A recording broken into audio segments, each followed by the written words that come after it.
नमस्कार प्यारे स्टूडेंट, आप सभी का स्वागत है आपके अपने यूट्यूब चैनल लेट्स डिस्कस में। प्यारे स्टूडेंट, जैसे कि स्क्रीन पर देख रहे हैं, आज आपका था पॉलिटिकल साइंस का पेपर जो कि क्लास 11th का था। ठीक है, 11th क्लास का था ये पॉलिटिकल साइंस का पेपर जो कि टर्म 2 का था। और ये काफ़ी इम्पोर्टेंट पेपर है क्योंकि हमने जितना पढ़ाया वो सारा का सारा क्वेश्चंस यहाँ आ गया। एक भी ऐसा क्वेश्चन नहीं था जो नहीं आया है, और सारे के सारे इम्पोर्टेंट क्वेश्चंस जो भी मैंने एक एक चैप्टर वाइज एक्सप्लेन किया था, सारे के सारे क्वेश्चंस पेपर आ गए। आई होप कि आपका एग्ज़ाम बहुत बेहतर गया है। तो डियर स्टूडेंट, जो आज का जो एनुअल पेपर है, ये पेपर एक एक करके मैं दिखाऊंगा क्या क्या क्वेश्चंस पूछे गए हैं। ठीक है, और ये टोटल 40 नंबर का था और टाइम 2 घंटे का था आपका। ठीक है, तो एक एक करके आपको ये पॉलिटिकल साइंस क्लास 11th का है। ठीक है, और ये फुल मार्क्स 40 का है। तो चलिए इसमें देखिए, टोटल जो है ना प्रश्न जो है ना क ख ग 3 भाग थे। ठीक है, क में 2 अंक के 8 प्रश्न थे, 2 अंक का प्रश्न, प्रत्येक प्रश्न का अधिकतम 50 शब्दों में उत्तर देना था। और आगे था ख में 3 प्रश्न थे, 4 अंक का था, प्रत्येक का 100 शब्दों में उत्तर देना था। और मानचित्र संबंधित प्रश्न का उत्तर दिए गए निर्देश के अनुसार देना था। गांव में 2 प्रश्न थे, 6 अंक के, प्रत्येक का 170 शब्द से अधिक में उत्तर देना था। कुछ ये जो इंस्ट्रक्शंस हैं ये इंग्लिश में भी लिखे हुए हैं। ठीक है, तो चलिए इसमें हम दिखाते हैं एक एक करके क्या क्या क्वेश्चन पूछा गया था। ठीक है, क्वेश्चन नंबर आपका फर्स्ट है, ये देखिए, हमारे राष्ट्रीय विधायिका का नाम क्या है? संसद है।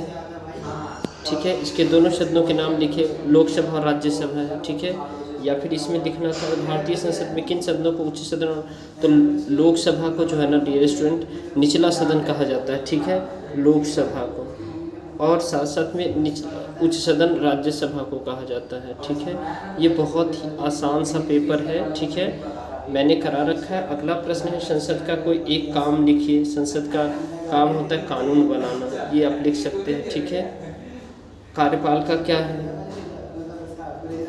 कार्यपालिका क्या है? कार्य की समीक्षा करती है, सिंपल सा शब्द है। पॉकेट वीटो पावर क्या है? जब राष्ट्रपति के पास लोकसभा और राज्यसभा से पास होकर के बिल होता है, उसे लगता है ये संविधान का और लोकतंत्र का कोई खतरा नहीं है, तो उस उसका जो है ना वीटो पावर का प्रयोग करके जो है ना क्या करते हैं, उसे रख लेगा।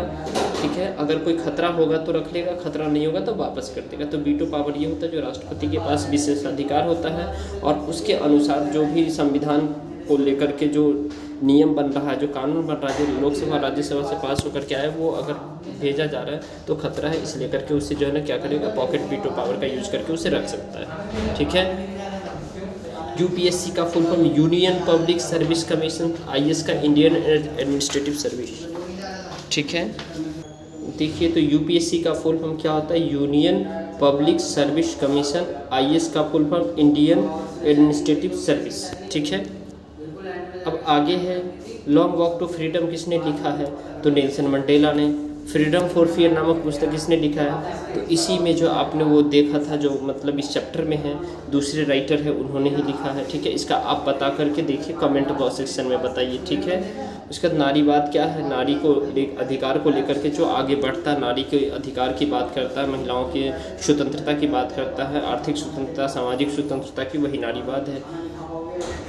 प्रत्येक व्यक्ति को उसका एक हक दिलाने का अर्थ क्या है? उसे समान अधिकार देना। ठीक है, उसे समान अधिकार देना। उसके बाद भारत में जो है ना द्विसदनात्मक राज्य, जम्मू कश्मीर कर देते, बिहार कर देते, उत्तर प्रदेश कर देते। ठीक है, उसके बाद क्या करते हैं, मतलब महाराष्ट्र कर देते, राजस्थान कर देते। ठीक है, ये सारे हैं। ठीक है, इसके ये रहा आपका। ठीक है, और यहाँ पे भी आपका दिया हुआ है, तो आप यहाँ पे ज़रूर आप यहाँ से आप फिलअप कर सकते हैं।